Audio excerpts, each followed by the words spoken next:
বিসমিল্লাহির রহমানির রহিম। তোমরা যে সেনাবাহিনী, তোমরা কেমন সেনাবাহিনী? তাহলে এখান থেকে 5 দিন আগের একটা কাহিনী শোনো। এশারের 5 থেকে 6 মিনিট আগের কাহিনী। আমি একটা যাত্রীকে নিয়ে দিঘির ধারে যাচ্ছি। সেই সময় এক আর্মি তার স্ত্রীকে নিয়ে সরকারি গাড়ি নিয়ে, তার মেয়েকে নিয়ে তার ফুচকা খেতে এসেছে। তো ফুচকা খেতে আসলে আমি তাদের বললাম যে, বাবা তোমরা কি পোশাকটা পরেছো? তোমরা তো আর্মি, তা ওটা কি তোমার মেয়ে? তা আর্মির বউ বলল, হ্যাঁ আমার মেয়ে। আমি গাড়ির সাইডে দাঁড়াই। তখন আমি বললাম যে, তোমাদের কোন ধরনের পোশাক? একটা গোল গলা গেঞ্জি, একটা ভোদা দেখা প্যান্ট। আর্মির মেয়েকে পরানো। মেয়ের বয়স প্রায় 18-19।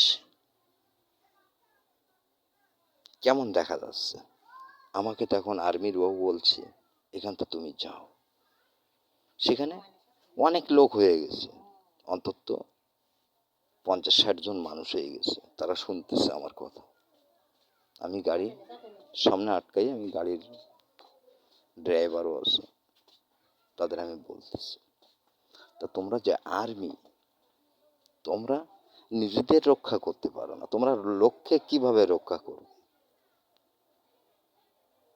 তোমরা দেশের সেনাবাহিনী, তার মানে বিজিবি যখন হার মানবে, পুলিশ যখন হার মানবে, র্যাব যখন হার মানবে, তখন তোমরা দেশটা রক্ষা করার জন্য রুখে দাঁড়াবে।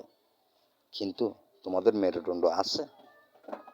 বাংলাদেশের আর্মি এরা কি খাবার আর্মি? এরা আবার জাতিসংঘের মিশনে যায়। এদের কি বাল ফেলতি নেয় জাতিসংঘ মিশনে?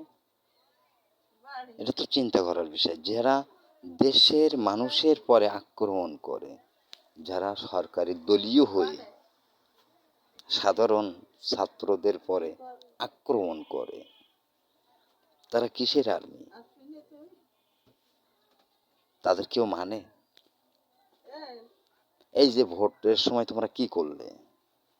আমি তোমাদের রাস্তায় ফেলায় এত অপমান করলাম, তোমাদের এত লজ্জা হলো না? বললাম যে তোমার মেয়ে তোমার সাথে কখনো আসবে না। কেন?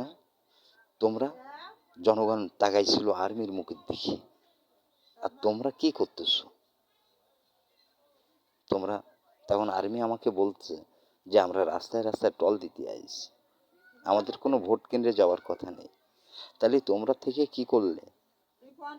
তোমরা সামান্য কিছু পয়সার জন্য তোমাদের ইজ্জতকে বিক্রি করে দিলে। সে আর্মি হচ্ছে কি আমার দেশের এই যে খেকি কুত্তা পড়ে থাকে না, আমি প্রতিদিন ভাত খাওয়ার সময় তাকে আমি এক গাল করে ভাত দিই, আর যেখান থেকে এসে ডাকি টাইগার, আমার টাইগার ছুটিয়ে আসে। তা তোমাদের থেকে, এই আর্মির থেকে আমার টাইগার হাজার ভালো। কেন? সে আমার গাড়ি কেনা চকি দেয়, সে আমার মুরগিগুলো চকি দেয়। আর তোমরা কিসের বাড়ায় আছে বালের আর্মি? যে আর্মি দেশ রক্ষা করতে পারে না, নিজের স্ত্রীকে রক্ষা করতে পারে না, যে ভাইকে রক্ষা করতে পারে না, তারা কিসের বালের আর্মি? তারা আর্মির যোগ্য না তো। ও পোশাক খুলে ফেলো, পরে হাতে শাড়ি পরো, আর শেখ হাসিনার লিপস্টিক আছে, হ্যাঁ, পুতুলির লিপস্টিক আছে, চুড়ি আছে, এগুলো তোমরা পরো। বাংলাদেশের আর্মি তো না, খেকি কুত্তা, শালার বদমাইশেরা।